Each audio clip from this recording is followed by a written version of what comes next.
Salut, c'est David, c'est Snipe. Aujourd'hui, on va parler de comment aborder sans être totalement flippé ou quand on est totalement stressé pour aborder, quand on a vraiment peur d'aller voir des filles, d'aller leur parler, d'aller les aborder dans la rue, en journée. Donc comment faire pour être sûr de ne pas se faire rejeter comme une merde, voilà. Et ça, c'est comme ça que j'ai commencé à aborder. Donc c'est peut-être la manière la plus simple de commencer à aborder quand on a peur de se faire rejeter, et surtout pour éviter, on va dire à 90%, de se faire rejeter. Alors la technique, elle est très simple et elle est basée sur les signes d'intérêt et les invitations d'approche. Alors l'idée c'est quoi ? C'est de se dire j'ai peur de me faire rejeter, donc du coup je vais essayer de pressentir à l'avance si la fille est réceptive ou va être réceptive probablement à mon approche ou non avant d'aller l'aborder, c'est-à-dire d'aller soit observer les signes d'intérêt, soit aller provoquer des signes d'intérêt en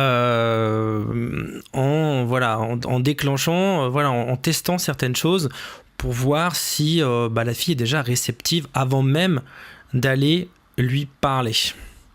Alors, la technique que je vais te donner là, je l'ai testée, c'est comme ça que moi j'ai commencé à aborder parce que j'avais vraiment peur de parler à des filles. C'est pas une technique qui va te permettre d'aborder toutes les filles dans toutes les situations, mais dans certaines situations, tu vas pouvoir utiliser cette technique, cette astuce qui est basée, comme je te disais, sur les signes d'intérêt et les invitations d'approche. Alors par exemple, si tu es dans un environnement fermé et que tu as par exemple un train ou un métro et que tu as une fille en face de toi, ce que tu peux regarder, c'est si quand tu la regardes, tout simplement, elle te regarde aussi. C'est-à-dire si tu as des eye contact ou si elle te renvoie des eye contact quand tu la regardes de manière discrète, tu vois, sans la fixer, mais juste par petites touches.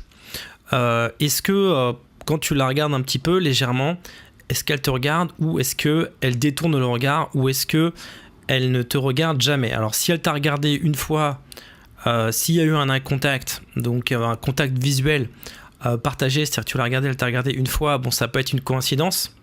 Si il y a eu un contact visuel partagé, c'est-à-dire que vous êtes regardé une deuxième fois de manière assez subtile, légère, par exemple dans un endroit fermé comme un wagon, un train, ça peut être encore une coïncidence, mais 3 fois, tu peux supposer que la fille elle est intéressée et que probablement elle serait intéressée pour que tu ailles l'aborder.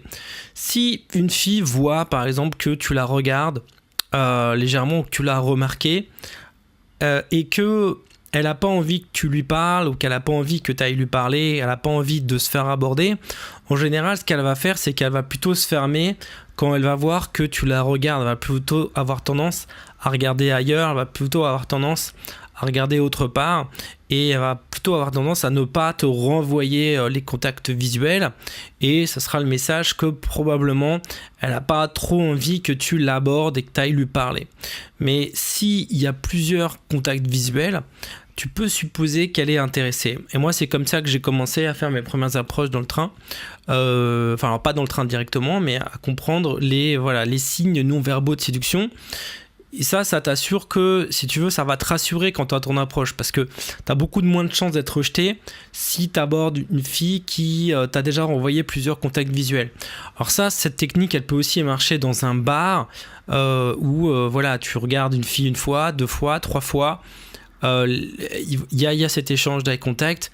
Tu sais que tu peux l'aborder en étant sûr, on va dire, à 90% que la fille elle va être contente que tu l'abordes, et donc tu as beaucoup moins de raisons d'avoir peur d'aller lui parler.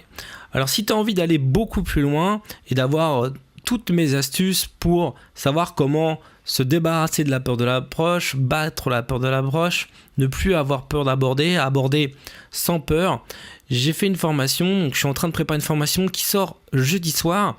Et tu as le lien de la présentation de cette formation, c'est le premier lien dans la description de cette vidéo, où je t'explique tout ce qu'il y a dans cette formation. Et même si tu prends pas la formation, tu vas apprendre plein de choses en regardant cette vidéo. Donc si tu ne l'avais pas regardée, je t'invite vraiment à la regarder. Et si tu avais déjà regardé cette vidéo mais que tu n'avais pas pu encore commander la formation, tu peux le faire tout de suite dans le lien qui est dans le deuxième lien dans la description de cette vidéo.